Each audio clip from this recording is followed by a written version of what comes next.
Hi, Priya. Welcome to Curious Chronicles podcast. Hi, Rohit. Thank you so much for having me here. Thank you. Thanks for coming on this space during the International Coaching Week. The theme of this podcast series is importance of coaching in the leadership development. So I'd like Mhm. to brainstorm with you. So how do you see the importance of coaching in leadership development? I think it's got a very important role, Rohit. I used to be a senior leader in big corporates for 30 years of my life.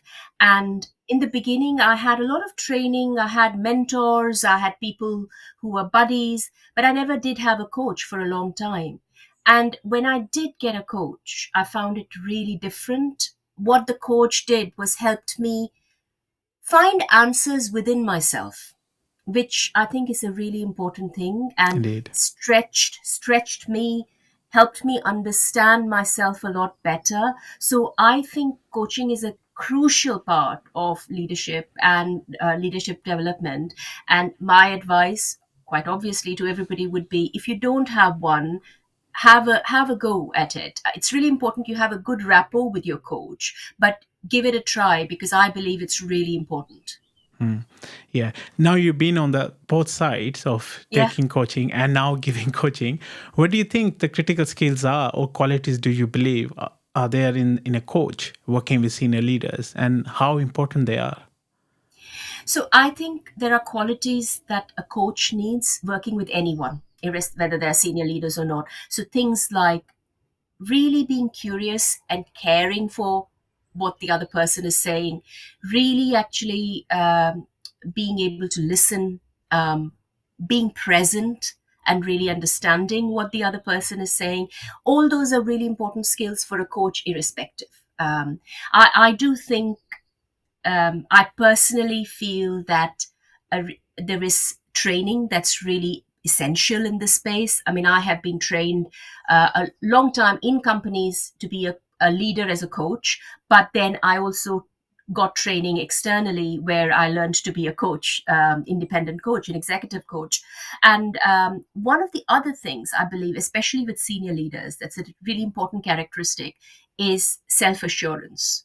So you need to be comfortable enough with your coaching that you can leave it all outside the door and you can be here for the client. Yeah. So you don't feel the need to hold on to your tools, your techniques, your subject matter knowledge so tightly, and you're able to hold all your tools loosely, and you're there for the client and pull whatever is needed. So I think that's a really important skill, especially with senior leaders, because um, I think they have been there for so long and they know so much and they have such a view of the world because that's how they've reached the positions they have. True. It's important that you have that um, confidence and assurance in yourself to be able to give them what they need. Hmm. Now you mentioned earlier regarding to know your senior leaders. So how do you establish trust and rapport with senior leaders as a coach? And or maybe probably if I ask you from your experience, Yeah. how did you experience the trust from your coach when you were a senior leader? So let me answer the latter first. How did I experience as a senior leader? Because that was quite interesting. So I had a fantastic coach. If she's listening, Vanessa, thank you so much. You did a lot for me. And she contracted really well, and I do believe that's an important part. We contracted about how will we work together, what's okay, what's outside the scope of the work we're doing. Um, the other thing I felt was she created a space, and I would say I'm using her as an example, but this is what I aspire to do as well. Creating a safe space where the leader can be themselves, where they feel comfortable in bringing anything they want to the table, where the coach is then able to hold the mirror up to them and say, hey, I'm you said this and I'm noticing this. For example, if there is dissonance in the way the body language says, the person says, I love this, but actually the body language is saying no. So the coach can then raise that awareness and says, this is what I'm noticing. But of course, the coach can be wrong. They might have observed something that's not right. So they hold it lightly and they offer it and say, this is what I'm noticing. What do you think that's about? And let them explore it. And that's what my coach did for me. Is But the other thing she did do was also gave me leadership is a lonely position. I don't know if you agree, Rohit, but Yeah, leadership can be quite lonely. it can And be. Yeah. I feel that what she did was made me feel that I have someone who will support me, yet challenge me when needed. Because it's not enough to have someone who supports you all the time. Because as a leader, if you don't have the right amount of challenge, you will never grow. And that's a very dangerous place to be. So you really want someone who will support you and challenge you in a positive way, not challenge you. I mean, I don't like being challenged aggressively, or I don't like, whether it's passive or active aggression, but it's almost being challenged and stretched to say, have you considered this? I can see something here. What do you think, Priya? Because most people are, I mean, I have unconditional positive regard for my clients. So I believe they're more than capable of solving their situation or coming up with answers. But they have to feel comfortable enough in a safe space where they can explore that themselves. Yeah, I think, yeah. So especially like, when you're internal coach, you sometimes you get too bogged down into like, as you mentioned, senior leadership is a lonely role, right? Yeah. Sometimes you feel very lonely because all the eyes are on you, and you kind of like people are waiting for you to make some decision, and you kind of that's why you need the help, right? To clear your own mind the way you want to go. So this is very well put, Priya. So yeah, I can resonate. There's something coming up for me in my head, but Do but tell me. yeah. Yeah, Yeah. we can, yeah. So it's just that, this is where we need to, as coaches, we need to be a little bit more empathizing with them as well, Mm, not going to their own shoes, because we don't want to be in their shoes as mm. coaches, because otherwise we will be the same, right? We wouldn't Yeah. even think how they're thinking. Yeah. We need to be outside that. We need to Yeah. be, don't I can link it to a photography. When I do photography, my mentor told me, Rohit, don't go into their personal space, because as a documentary photographer, I need to be close enough but not close enough. So I need to Yeah. have that space a little bit, so you can see the story happening, right? So this is where I'm linking into the coaching which you just mentioned, the lonely place. Don't go into on their shoes. Stay Yeah. outside and see what's happening. And Yeah. like you mentioned, your coach actually made you aware of some things Yeah. happening around you, right? Yeah. And your Yeah. body language as well. But you're saying Indeed. something else. Your body language is saying something else. Yeah. Yeah. So bringing into that self awareness. Yeah. So how can you like discuss the role of self awareness in leadership development, and how coaching actually facilitates that process for senior leaders? I think self awareness is one of the arguably most difficult but most crucial skills a leader needs to develop. So being aware of what's their presence like, what kind of, I mean, I think there is a quote by Maya Angelou, which says that, people forget what you said to them, but what they never forget how you made them Made them feel. feel. Yeah. And for leaders, it's really important they understand how they make people feel. And they may not do that if they are so inside themselves and not able to step out and like you said, almost like a photographer, step out and look at the scene with different eyes. And that's really difficult to do as a human to yourself. So here's where coaching can be very helpful. So a coach can help do that, can help, again, hold the mirror up. As I say, that's one of my favorite sort of metaphors. How do you hold the mirror up and see what you see, and just signpost some of the things and then let you decide. So I think self-awareness is a crucial skill. um, there are lots of ways of developing it. I mean, there are a whole load of psychometric tests, some of which have a good scientific background, some of which have slightly less, good scientific background. But there's a whole load of psychometric tests which will give you an idea. But there's also 360 feedback, which will give you idea Yeah. about what other people can see, your teams, your peers, people, your clients, your seniors, and and then a coach, I think, is a really important person, who can actually give you that feel. But if you're lucky and you have great friends and a great spouse, they might add a different angle to it as well. The only thing is, often from friendship and from spouses, they have a personal relationship with you, which makes it really hard for it to be completely detached. Whereas as a coach, I think there is that opportunity for you to be detached and hold something lightly and not have a judgment about it. Whereas if you're a friend or if you are a family member, you're often going to have some sort of a judgment because you're involved in it. Yeah. So here's where I think a non judgmental offering of an external perspective is something that can help raise self awareness. Yeah. Yeah. True. Yeah. Um, we all know that today's world is very complex, especially after pandemic and all the other stuff. Is very. I was speaking to Jaya, who's my mentor as well. Like, it's a VUCA world or a Bani world. Yeah. So, in your experiences, what strategies do you think help senior leaders navigate complex organizational dynamics? So I truly believe in systemic approaches. So I don't think, especially in today's world, we are connected in so many ways. So I work with the NHS, as I mentioned, and systemic leadership is a critical part. I mean, you can't work. The hospital doesn't work in by itself. There is, the primary care practice, the council. I mean, it's just all connected. So having a really good understanding of the systemic situation, and what's happening around you, what are the various factors. As you said, it's a VUCA world.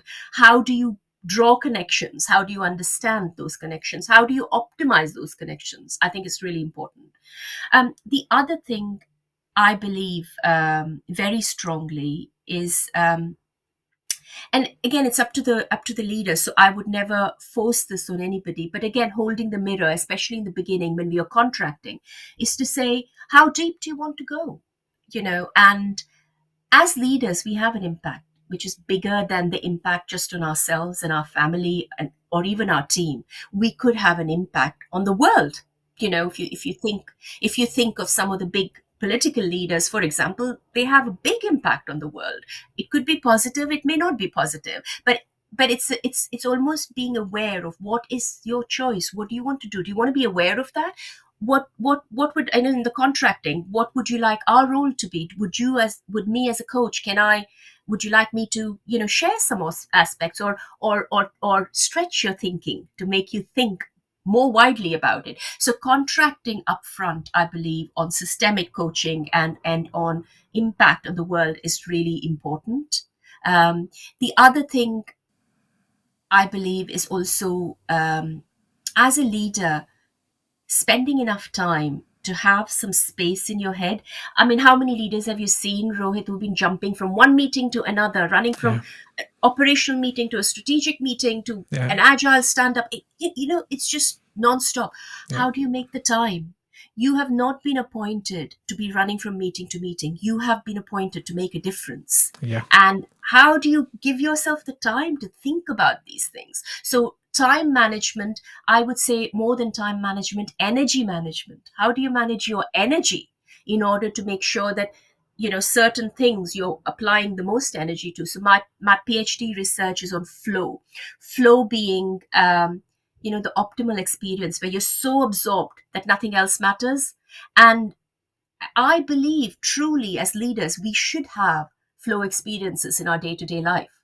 But there is a question: do we have it, or are we just running from one thing to Running from another? one thing. Yeah. Yeah, so it's just raising those awareness. But I do believe, as a coach for a senior leader, having that contracting upfront on the scope, just so that it's not a surprise even when we are offering some things, to say, okay, Rohit, have you thought of, you know you're saying this, and this is this is what makes me curious. Have you thought about this?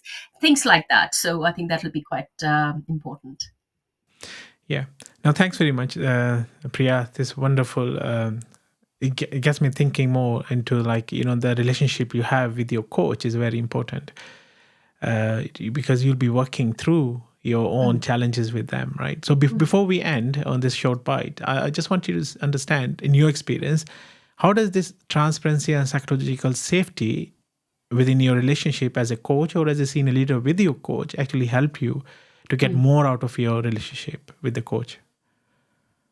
So, um, I mean, I do think chemistry is really important. So make sure when you're selecting, I mean, my advice for senior leaders is when you're selecting a coach, make sure that you have a chemistry call and you see whether the two of you are right for each other. I personally don't believe the coach needs to know much about your area of expertise or your company or your industry, even. In fact, I think it'll be quite helpful if they don't, because they can provide a really, independent perspective. But some people feel more comfortable having those kind of dynamics, and there is no right or wrong. It's what's right for you. But I think it's useful to make sure that chemistry is right. The other thing I would say is contracting and saying, how do we want to work together? That's really important. One of my clients, she and I contracted to do outdoor coaching. So we did a lot of our coaching in nature. Nice. And I personally didn't realize it was going to make so much of a difference. But she felt that when we were walking in nature, there were other aspects that we were able to build in, which she couldn't if she were just sat in an office and having a conversation, across the thing. The other thing I would say is, to create that psychological safety is presence. So both of us have to be present in the room when we are talking and when we are coaching, because that's a really important time. So how do we leave distractions outside? How do we leave, I know that things ping all the time. Do we want to get exit out of Outlook? I mean, I find that even having most of my notifications are on silent, but even having a notification pop up by mistake in any way, even as a little symbol, distracts you. It takes your presence away. So, how do you make sure that you don't fall into that category, both as a coach and as a client, if you want to get most out of that? Yeah. Yeah. I was about to ask you, it's probably for the both, right? Because you need to be Yeah. present, right? Both of you. Yeah. Yeah, yeah, Yeah. yeah. Yeah. And, and the other thing is, for the clients as well, you're not always be able to be present, and then Yeah. being honest about that.